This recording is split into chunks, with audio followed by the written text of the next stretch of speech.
أعوذ بالله من الشيطان الرجيم. بسم الله الرحمن الرحيم. وإن منهم لفريقا يلوون ألسنتهم بالكتاب لتحسبوه من الكتاب وما هو من الكتاب ويقولون هو من عند الله وما هو من عند الله ويقولون على الله الكذب وهم يعلمون. ما كان لبشر أن يؤتيه الله الكتاب والحكم والنبوة ثم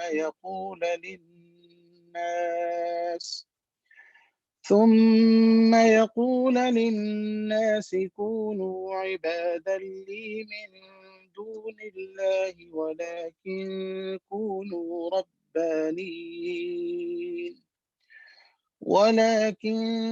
كونوا ربانيين بما كنتم تعلمون الكتاب وبما كنتم تدرسون.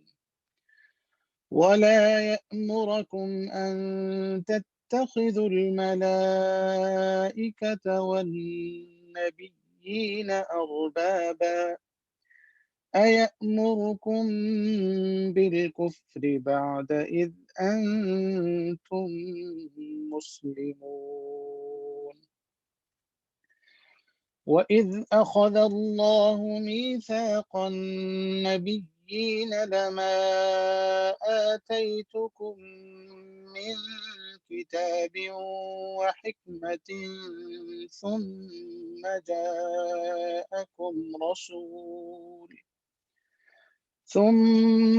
جاءكم رسول مصدق لما معكم لتؤمنن به ولتنصرنه. قال أأقررتم وأخذتم على ذلكم إصري؟ قالوا أقررنا. قال فاشهدوا وأنا معكم من الشاهدين. فمن تولى بعد ذلك فأولئك هم الفاسقون. أفغير دين الله يبغون وله أسلم من في السماوات والأرض طوعا وكرها وإليه يرجعون. قل آمنا بالله وما أنزل علينا وما أنزل على إبراهيم وإسماعيل وإسحاق ويعقوب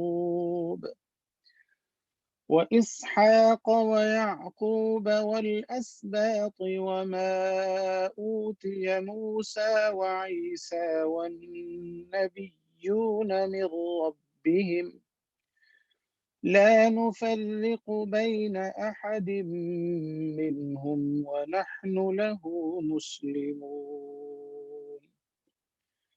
ومن يبتغ غير الإسلام دينا فلن يقبل منه وهو في الآخرة من الخاسرين. كيف يهدي الله قوما كفروا بعد إيمانهم وشهدوا أن الرسول حق وجاءهم البينات والله لا يهدي القوم الظالمين. أولئك جزاؤهم أن عليهم لعنة الله والملائكة والناس أجمعين خالدين فيها لا يخفف يخفف عنهم العذاب ولا هم ينظرون إلا الذين تابوا من بعد ذلك وأصلحوا فإن الله غفور رحيم إن الذين كفروا بعد إيمانهم ثم ازدادوا كفرا لن تقبل توبتهم وأولئك هم الضالون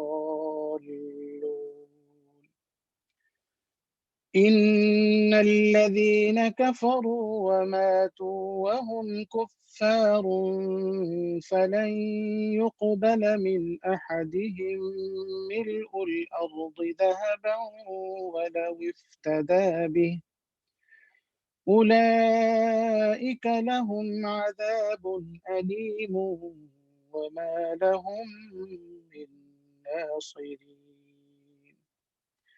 لن تنالوا البر حتى تنفقوا مما تحبون وما تنفقوا من شيء فإن الله به عليم كل الطعام كان حلا لبني إسرائيل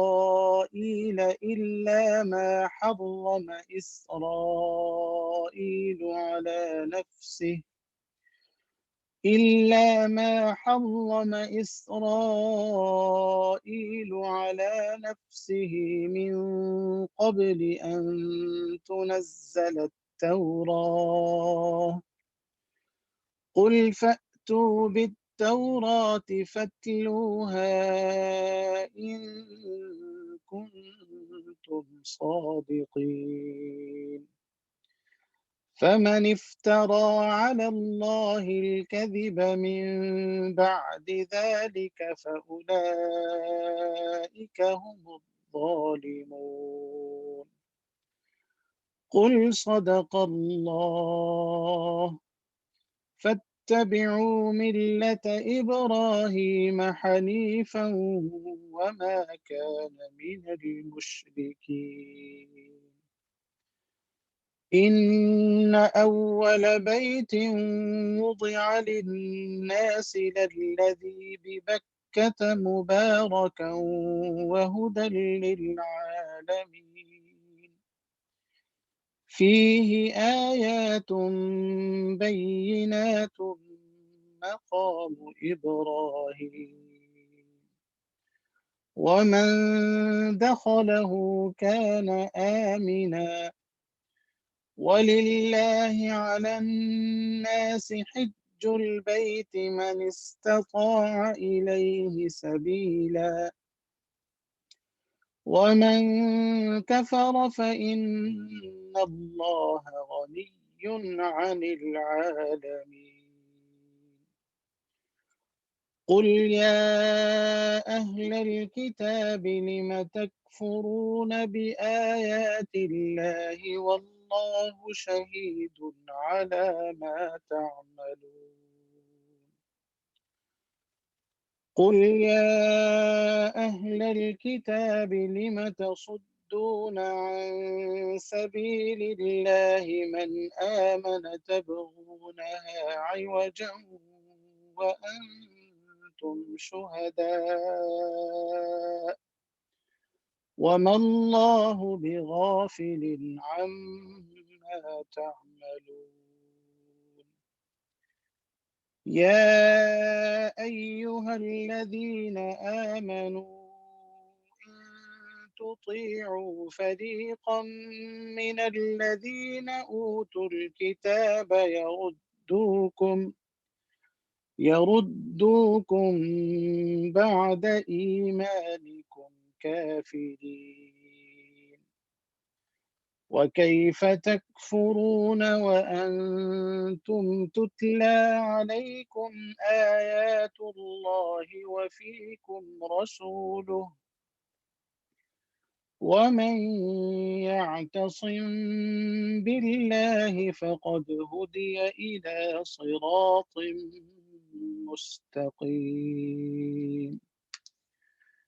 يا أيها الذين آمنوا اتقوا الله حق تقاته ولا تموتن إلا وأنتم مسلمون.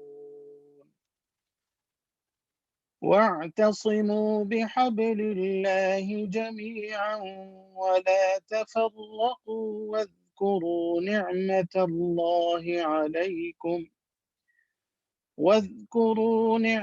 الله عليكم إذ كنتم أعداء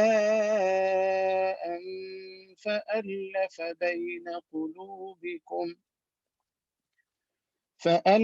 بين قلوبكم فأصبحتم بنعمته إخوانا وكنتم على شفا حفرة من النار فأنقذكم منها كذلك يبين الله لكم آياته لعلكم تهتدون. ولتكن منكم أمة يدعون إلى الخير ويأمرون بالمعروف وينهون عن المنكر وأولئك هم المفلحون.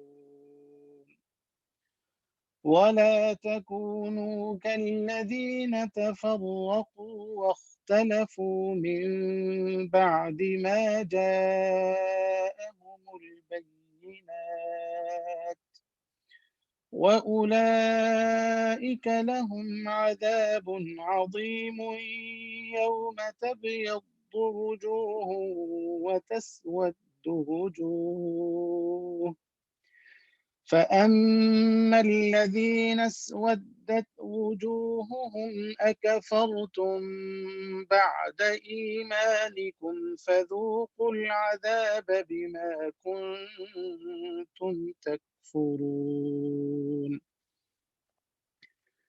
وأما الذين ابيضت وجوههم ففي رحمة الله هم فيها خالدون. تلك آيات الله نتلوها عليك بالحق وما الله يريد ظلما للعالمين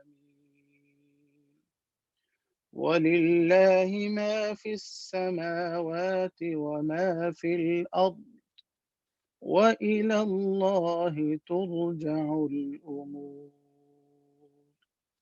صدق الله العظيم.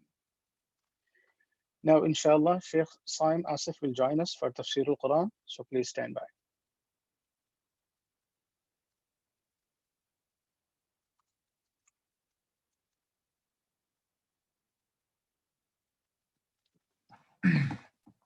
السلام عليكم ورحمة الله وبركاته.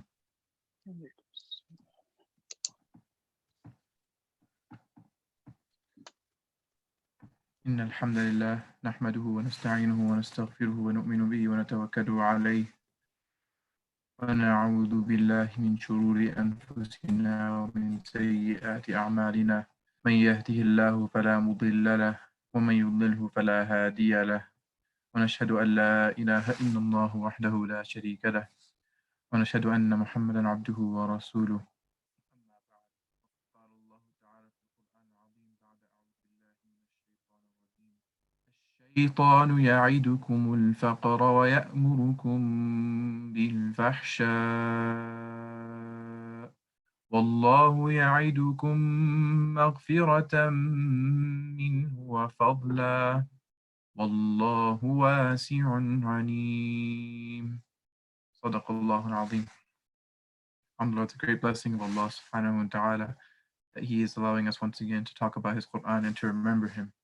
and remembering him is from the greatest blessings.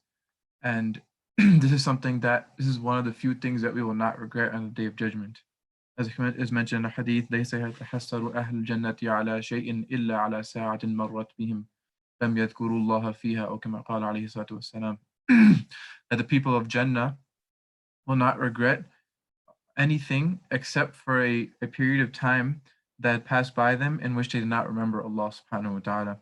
So now for us to be sitting here remembering Allah subhanahu wa ta'ala in our homes at a time where everybody else is probably doing other things and they're busy with other things, they're busy maybe on TV or doing whatever they're doing, not remembering Allah subhanahu wa ta'ala, for us to get the tawfiq and for Allah subhanahu wa ta'ala to allow us to create the means, facilitate the means for us to be listening about the Quran, talking about the Quran, talking about Allah subhanahu wa ta'ala is the greatest blessing in reality. So we should thank Allah subhanahu wa ta'ala for his blessing, because the more we thank Allah for that blessing, as I've mentioned multiple times, the more we thank Allah subhanahu wa ta'ala for our blessing, the more he will increase us in that blessing. And we should ask Allah subhanahu wa ta'ala to accept it. And the fact that we are inshallah able to listen every single day is hopefully a sign that Allah subhanahu wa ta'ala is accepting, and that we're able to continue this program is hopefully a sign that Allah subhanahu wa ta'ala is accepting it. Because as we mentioned in one of the previous sessions, that just like when Ibrahim alayhi salam, he asked Allah subhanahu wa ta'ala to accept his amal of building the Kaaba, right? And we mentioned that one of the signs of acceptance is for a person to get of an action is for a person to get tawfiq to do that action again, to get the ability to do that action again.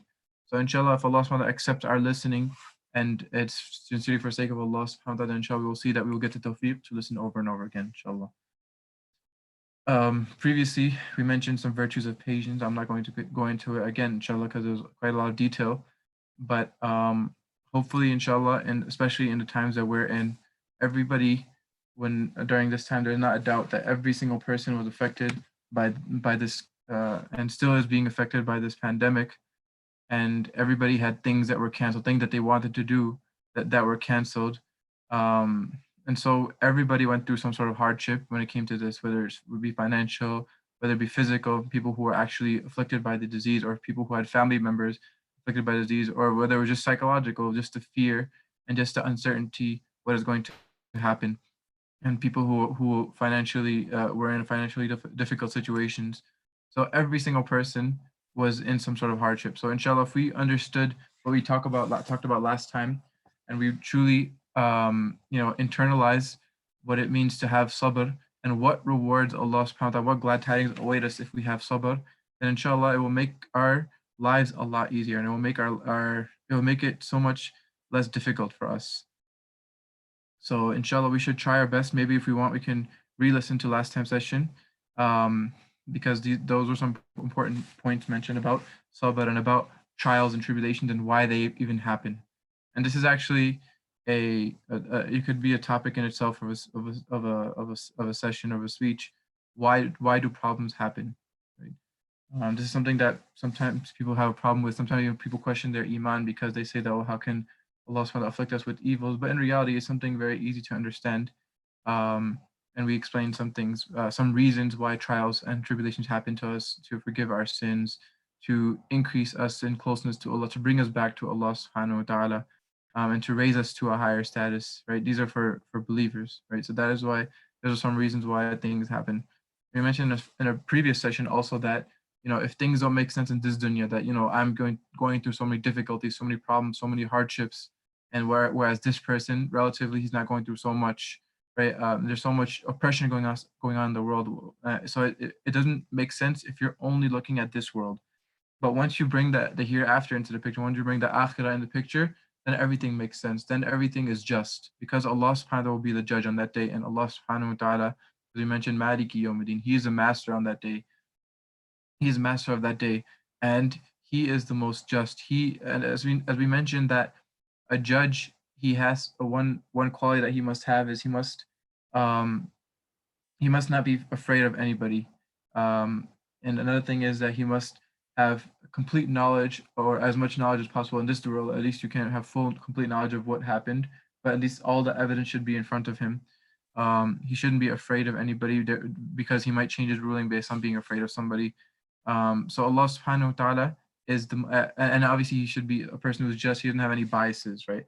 Allah subhanahu does not have any bias whatsoever. Allah has told us, Inna Allah la yadlimu mithqala dharra. Allah does not does not oppress anybody, even to the extent of an atom, basically the smallest particle. Allah subhanahu will not even do that much amount of injustice. Allah subhanahu is the most ahkamul hakimin, is the most just of all the just people, of all the just.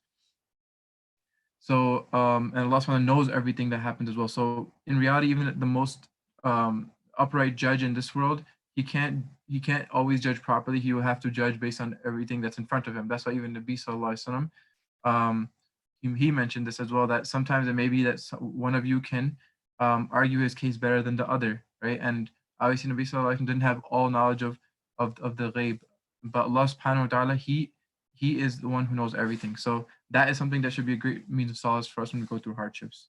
This is an important point to mention about hardships and trials and tribulations, as we are all going through some sort of tribulation during this time. May Allah subhanahu wa ta'ala make it easy for us. May Allah subhanahu wa ta'ala uplift this this pandemic from us as soon as possible. Inshallah, allow us to return to our normal lives. And may Allah subhanahu wa ta'ala not just allow us to return to our normal lives, but allow us to now learn a lesson from this whole thing and turn back to Allah subhanahu wa ta'ala and take it as a message from Allah that we need to turn back as a nation, as an ummah. We need to turn back to Allah subhanahu wa ta'ala. We don't want to be like those people whom Allah subhanahu wa ta'ala mentioned in the Quran, that when a hardship comes upon them, then they're making dua so fervently, so eagerly, and then as soon as the hardship is taken away, then they're going back to their evil ways. So may Allah subhanahu wa ta'ala protect us from that and allow us to learn. Sorry for the tangent.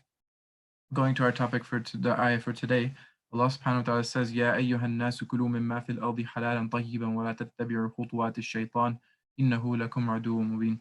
The translation of this ayah is, O mankind, eat from whatever is on the earth that is lawful and good. Halalan tayyiba, lawful, permissible, and good, and pure. You could say it translated as pure as well. And do not follow the footsteps of shaitan. Indeed, he is to you a clear enemy. So we see that Allah subhanahu wa ta'ala in this ayah is ordering people, not just the believers, but he's ordering people in general, that we should eat from that which is halal and pure. So this is an important point that we sometimes we neglect. We just see a sign that says something is halal and we don't really worry so much about it, or sometimes we don't even check the ingredients of the food that we're eating, and we're not really so worried about whether what we eat is halal or not. But this is something that's very important. As mentioned in a hadith, that there's a person, sometimes there may be a person who has all the qualities of a person whose dua is accepted. You know, his hair is all disheveled, maybe he's a traveler, you know, and usually a person like that, you know, Allah subhanahu wa ta'ala accepts their dua more because they're in some sort of hardship. But Allah subhanahu wa ta'ala mentioned, Rasulullah sallallahu alaihi wasallam mentions that وَمَطْعَمُهُ حَرَامٌ وَمَلْبَسُهُ حَرَامٌ وَغُذِيَ بِالْحَرَامِ فَأَنَّى يُسْتَجَابُ لَهُ وَكَمَا قَالَ عليه الصلاة والسلام. That his food is haram, and what he is wearing on his body is basically from something which is haram, or it is impermissible itself. Maybe it could be silk or something like that. And he is nourished by haram. فَأَنَّى يُسْتَجَابُ لَهُ. How could it be that his dua is accepted? So many times we wonder, why is my dua not being accepted? Well, the hadith clearly says that engaging in haram, whether it is eating haram food or drinking haram drinks or wearing something which is haram or just earning haram money, this is a great means of our dua not being accepted. So if we really ensure that everything we're doing is completely halal, everything we're eating is completely halal, then inshallah we will see that Allah subhanahu wa ta'ala will put barakah in our rizq, and we will see that Allah subhanahu wa ta'ala will also answer our du'as so much easier, and we will see that our du'as are being answered left and right. But we just have to have a concern. The main thing is that we don't even have the concern in our heart, and that is why, you know, we're eating left and right, and we don't even look to see is this even halal, is this even permissible or not.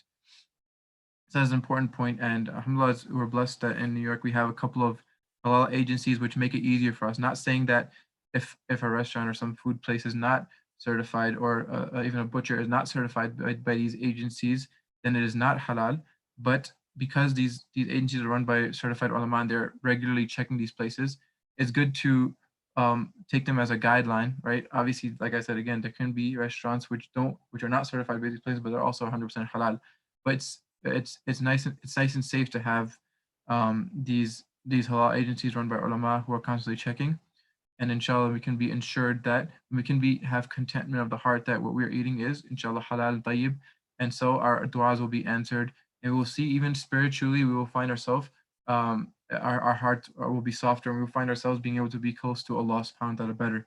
Those who are in a habit and they make a great effort of making sure that they eat only halal, when they accidentally eat something which is doubtful or even haram, then they feel a big difference in their spiritual condition, right? They may feel a sort of darkness in their heart, and they may feel that they are less inclined towards doing good deeds, right? And that shows that the evil effect of eating things which are doubtful and haram, right? And this does not only include haram things, but even doubtful things we should stay away from, right? There's a long hadith, but a very important hadith in which Nabi sallallahu alayhi wasallam, he says, "Inna al-halala bayn wa inna al-harama bayn wa baynahuma umurun mushtabihat," and that halal is completely, what is permissible is completely clear, what is haram is completely clear, but between the two umurun mushtabihat, and there are matters which are basically you can say like a gray area. There are doubtful matters.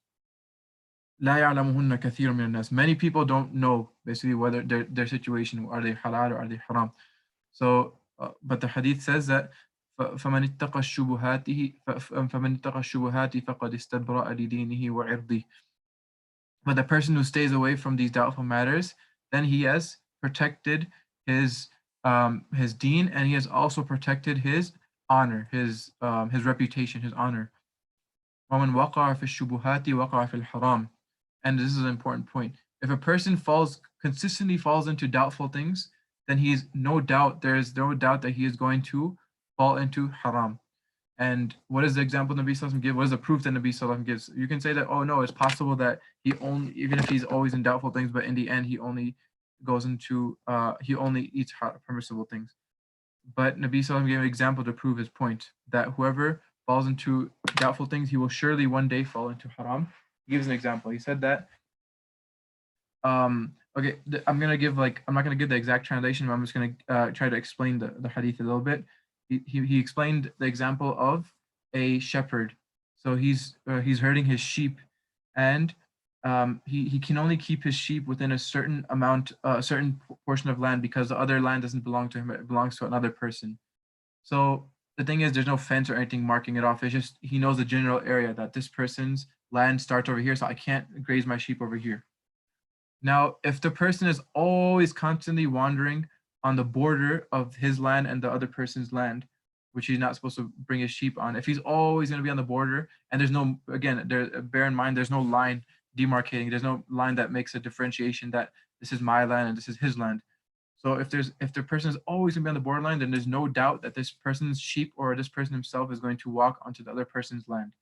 So just in the same way, just in the same exact way, if we consistently are falling into doubtful matters, we're definitely going to fall into haram. So that's why we should completely stay away from even doubtful matters, inshallah.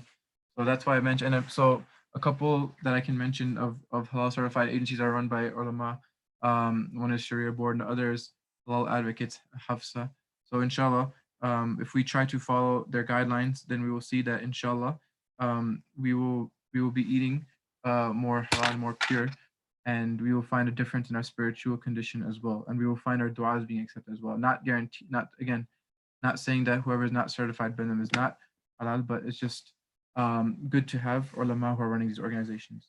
Then Allah subhanahu wa ta'ala, going to the next ayah, actually I skipped over Ayatul Kursi, and we might be wondering, okay, you're choosing different ayat. Why are you choosing the greatest ayah in the Quran as well as it comes in a hadith? The reason being is that Sheikh Shahid, mashallah, he's doing a great job. He already did, I believe he explained it in 3 parts already in his session after Fajr. If you just scroll down on Facebook to his on the Masjid Hamza page, you'll find his sessions after Fajr. He already did a great job of explaining, mashallah, Ayatul Kursi in great detail. And I also wanted to the tafsir of the last ruku, the end part of Surah Baqarah, as well as also one of the great ayat that was given as a treasure as a gift from Nabi Sallallahu Alaihi Wasallam, the treasure of the Arsh of Allah Subhanahu wa Taala. But the Sheikh Shahid, mashallah, he's already done the job much better than I could have done.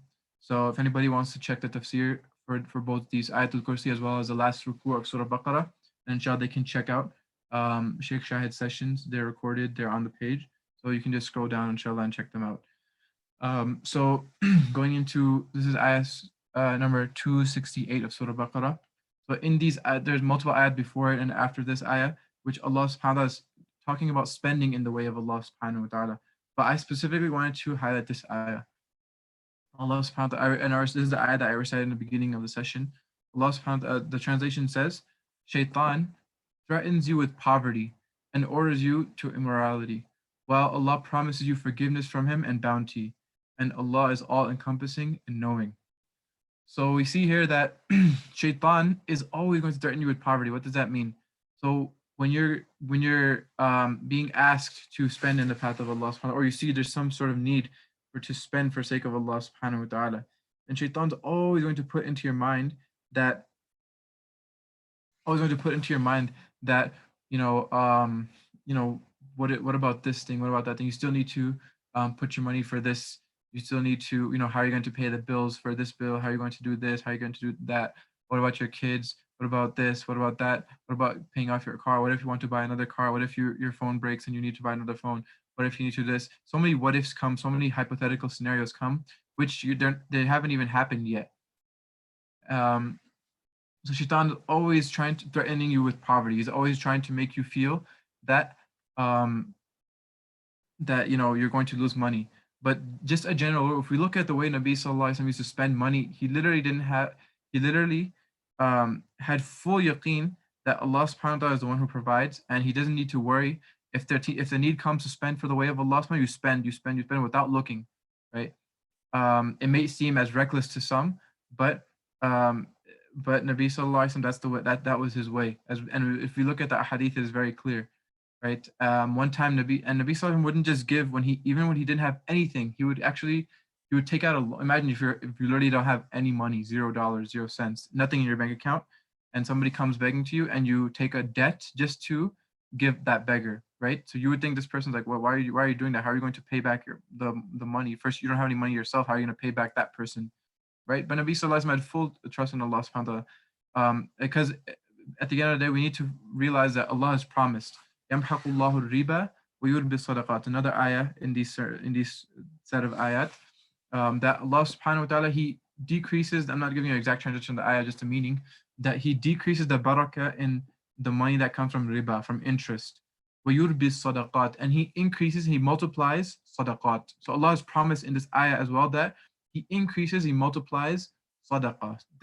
So whenever you give for the way of Allah subhanahu wa ta'ala, you will see that Allah will give you manifold, but you just have to have yaqeen. That's the problem. Our yaqeen is more in what is in our hands, in front of our very eyes, than it is in the promise of Allah subhanahu wa ta'ala. And that is why it's so hard for us to give. And that's why it's so easy for us to give into the whispers of Shaitan. He's telling you that, oh, what if this will happen? What if that will happen? What if you become poor? What if, this disaster happened or that disaster happens? So we give into that because we don't have true yaqeen, full yaqeen in the promises of Allah subhanahu wa ta'ala that he will give, right? Especially if you're giving sadaqah, then he will take care of you. He will grant you more than what you had before, and he will grant you barakah in your wealth. So and in the hadith, as mentioned, as we probably have all heard, that ma naqasa malun min sadaqatin, that a wealth has never decreased due to poverty. Again, wealth has never decreased due to poverty, right? That's it's a statement that may seem like it doesn't make sense outwardly, right? If you look at it externally, if you look at it, obviously wealth decreases because of sadaqah, because let's say if you have $1,000, you give $50 from there, now you have 950, so wealth has decreased.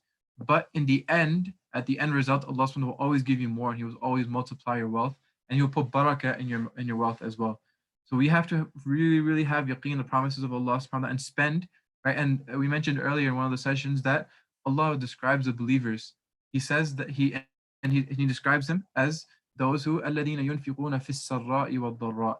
They are those who spend when times are easy and when times are hard as well. So, and I was mentioning an incident of Nabi Sallallahu Alaihi Wasallam, that one time, Nabi Sallallahu Alaihi Wasallam, a beggar came to him and asked him for something, and he didn't have anything with him. So he said that go to such and such person and take from him, and I will pay him back, and tell him that Nabi Sallallahu Alaihi Wasallam will pay you back later.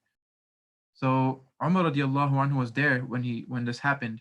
So Nabi Sallallahu Alaihi Wasallam, he told Rasulullah Sallallahu Alaihi Wasallam that, Allah Subhanahu he doesn't want this from you, meaning he's not seeking from you more than that which you can bear, right? You don't have any money, and this person came to beg you. Allah's not going to take you to account that you don't even have money yourself, that you're not giving to this person. You don't have to worry and actually take out a debt to give this person, whereas you don't have any money yourself.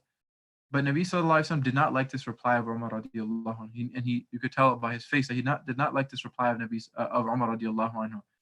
And then another Sahabi, he piped up from the back, he said, Anfiq ya Rasulullah wa la takhsha min dhil arshi iqlalan. And this is a statement that even Nabi Sallallahu himself said to Bilal radiallahu anhu on another occasion. He said, Anfiq Bilalan wa la takhsha min dhil arshi iqlalan.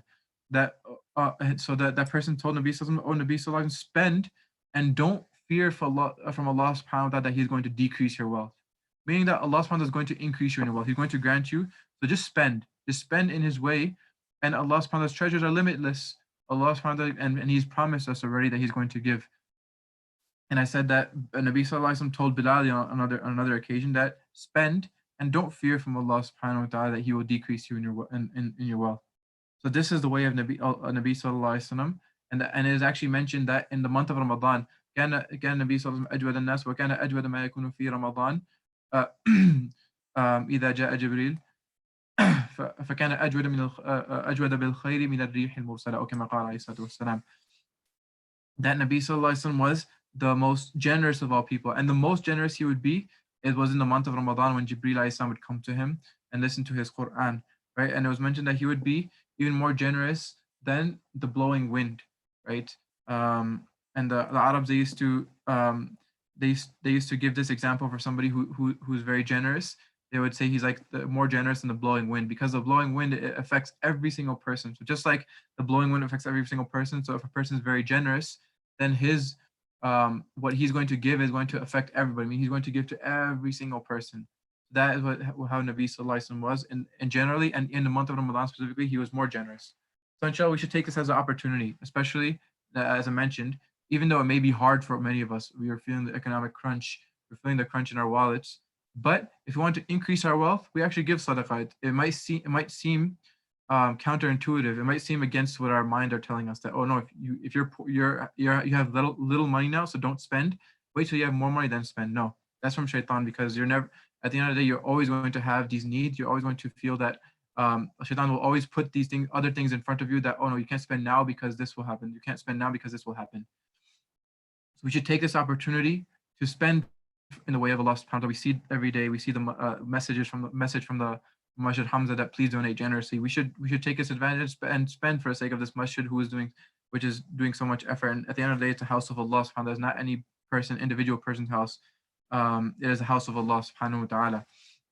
We should spend for different causes, for relief efforts that are going on in different countries, even for America, for the mask, whatever relief efforts are going on. We should try to put our hand in every single one of them and spend for His sake. We should spend before we regret it, right? There's only one thing that Allah subhanahu wa ta'ala mentions that a person will regret at the time of death, one amal, and it is sadaqah, that he didn't give more sadaqah, right? Allah says, وَأَنْفِقُوا مِمَّا رَزَقْنَاكُم مِّن قَبْلِ أَن يَأْتِيَ أَحَدَكُمُ الْمَوْتُ فَيَقُولَ رَبِّ لَوْلَا أَخَّرْتَنِي إِلَىٰ أَجَلٍ قَرِيبٍ فَأَصَّدَّقْ وَأَكُن مِّنَ الصَّالِحِينَ. That spend from that which Allah subhanahu wa ta'ala has given you. And in this ayah, you see a subtle indication that Allah is telling you that I gave you the money anyways. So you should be spending it in my way. And obviously Allah is so generous that even though it's His money at the end of the day, but when we spend it, He's giving us more. So anyway, so Allah is saying that spend from that which I have granted you, from that which I have provided for you, before death comes to one of you. And then when death will come, then he will say, oh Allah, can you please let me live for a little longer so that I can give sadaqah? So imagine that's the one thing a person will be thinking when he's passing away, that if only I could have given more sadaqah. That's how virtuous of a deed this giving of sadaqah is. So inshallah, we should build this mindset that shaitan is the one who's telling me that, oh, you shouldn't spend right now. But we should go against shaitan and believe in the promises of Allah that our wealth will not decrease with sadaqah, rather it will increase with sadaqah. Then going into the last point, this ayah is actually I think it's fourth last ayah or fifth last ayah of Surah Baqarah, near the end, second last page. So this ayah is actually the longest ayah in the Quran, and so we should be thinking that there's a reason. There's something important that Allah Subhanahu wa Taala must be telling us. If this is the longest ayah in the Quran, there must be something important that Allah is telling us. So, and what is this ayah talking about? It's talking about our mu'amalat, dealing with other people, and specifically financial dealings. And this is something that, we might learn, we might hear a lot in the talks in the masjid, about in the khutbahs about, general things like spiritual, bring ourselves closer to Allah subhanahu wa ta'ala. We should give more sadaqah, as I was just talking about. We should pay our zakat. We should fast, the virtues of doing these things, prayer, and all these other things. And obviously these things are extremely important, very, very good things to talk about. But we rarely talk about our financial dealings. And this in reality is something which is very extremely important because there's so many things which we feel like um, you know, where everything is going to be fine. For example, this ayah mentions that, I'm going to translate the ayah actually. Oh, you have believed, when you contract a debt for a specified term, write it down, and let a scribe write it between you in justice. So there are many times we take a debt from somebody, take some money from somebody, even if it's a small amount, and we're just like, oh, I'll remember it, and we don't write it down. We don't even remember when we took the debt or when we're promising to give it back. Right? We just take the debt and leave it, and sometimes we even forget that we took the debt, and that person's thinking, oh, why is this person not paying me back my debt? I need the money now. But we didn't even write it down, so we don't even remember it happened. And so it could be on the day of judgment that we are held accountable for this and we don't even realize. And it could be that our good deeds are taken away and given to this person. So it's something very, very scary and very important that we don't neglect the financial rights of others. And this ayah actually tells us a golden rule of business transactions, which is live like brothers, deal like strangers. In Arabic, it's ta'asharu kal ikhwani, ta'amalu kal ajanib. Live like, again, we should all remember this statement, live like brothers, deal like strangers. And this is extremely important because, and this happens a lot in businesses actually, especially when you have business partners.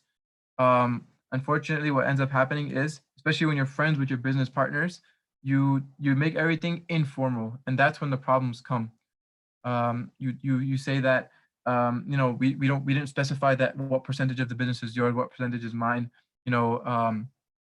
How much of the profit is he going to get? How much of profit I'm going to get? How much work? How many hours of work am I going to get? And how many hours of work is he going to get? And what is his position in this company? What is my position in this company? So what ends up happening is that one person, money at the end of the day, one of the Tabi'in, Hassan Basri said that hubbul dunya ra'su kulli khati'atin, that love for dunya is actually the head of all sin, meaning the root of all sin. So at the end of the day, money is extremely tempting. It changes people. You could be the most best of friends, but when money comes in there, then Shaitan obviously puts his increases his efforts, exerts himself more in order to try to ruin the relationship with between these two, and for one of them to take some money or to cheat. How many times have you heard stories of business partners who one partner ran away with the money, right? That is because we didn't follow the Islamic guidelines, which is live like brothers but deal like strangers, right? So that's exactly what this ayah is telling us to do here. When you're contracting a debt, write it down, right? It doesn't matter who this person is. If it could be your father, it could be your mother, it could be your son. Write it down, right? And it may seem awkward at that time where you're making everything so formal, like, come on, we're brothers, we're friends, apna banda, we're good, we're all we're both from the same tribe, we're both from the same whatever. Why do we need to specify it? No, it's fine, we're brothers. No, the Deen tells us that in order to stay away from ruining your relationship later on down the line, you make things a little awkward right now by specifying every small little thing, and then you will see that inshallah your relationship will actually stay stronger later on, rather than right now have this fake notion of, oh no, we're brothers, and we're not going to specify these things, and then later on you find that your own father and your own own brother you're angry with them, right? And this happens a lot, especially when you have family businesses. The son or the brother or somebody is working with the family business, and then what ends up happening is that they haven't specified that how much this person is going to get and how many hours he's going to work, and so he's just working, working, working. He's barely getting any money. So this is an important, extremely important point that we have to keep in mind. And so um, I'm going to post a link in the comments. It is a small article by Mufti Taqi Uthmani, Hafidahullah. It is about this topic. This is an extremely, extremely important topic. As I mentioned, mu'amalat, the financial transactions is actually very important, and just in general, dealing with other people is very, very important. The hadith says, إِنَّمَا بُعِثْتُ لِأُتَمِّمَ مَكَارِمَ الْأَخْلَاقِ. Nabi Sallallahu Alaihi Wasallam said that I've only been sent to perfect character. Character meaning dealing with people, learning how to financially deal with others, socially deal with other people. If we look at, there's one book that when you're studying to become an Islamic scholar, you have to study this book of fiqh. It's one of the highest level books of fiqh. It's called Al-Hidayah of Hanafi fiqh. So this book, there you can divide it into 4 sections, four volumes. One volume is just for ibadat, for worship, right? For salah, for wudu, for keeping yourself pure, for zakat, for saum, and for hajj. And then the rest 3 volumes are all related to dealings with other people. So that shows the importance of the dealing and how many rules Islam has specified every single thing, how to deal with other people. And if we follow the guidelines Allah subhanahu wa ta'ala has given us, we will see that our lives will be much happier. We will have barakah in our business. So I have posted a link. It's a short article, about 4 pages, by Mufti Taqi Uthmani, is about this topic. Live like, it's just the title is actually Live Like Brothers, Deal Like Strangers. So inshallah, if we should all read this article, especially if we're involved in business, and try to implement whatever is mentioned. I just sent the link right now in the comment section. So inshallah, request everybody to watch this. And inshallah, with this, we have reached the end of Surah Baqarah. As I mentioned, I didn't want to do tafsir of the last a few ayat of Surah Baqarah because Sheikh Shahid has already done so. So if you want to check it out, please see his sessions after Fajr. It has been recorded. Inshallah, tomorrow we will start with Surah Ali Imran, maybe, and go into Surah Nisa as well. Now we'll have to go quickly through the surahs because we spent so many days on Surah Fatiha and Surah Baqarah. We will try to quickly go through all the surahs now. No guarantee we'll go through all the surahs, but we will try to pick and choose, inshallah. And this is only to give snippets and just give glimpses of how much there is to learn from the Quran, how much there is to benefit from the guidance of the Quran, so that we have some desire to now go and try to dive into these treasures and get some of these treasures ourselves. May Allah subhanahu wa ta'ala give all of us tawfiq. وآخر دعوانا الحمد لله رب العالمين سبحان الله وبحمده سبحانك اللهم وبحمدك نشهد أن لا إله إلا أنت نستغفرك ونتوب إليك.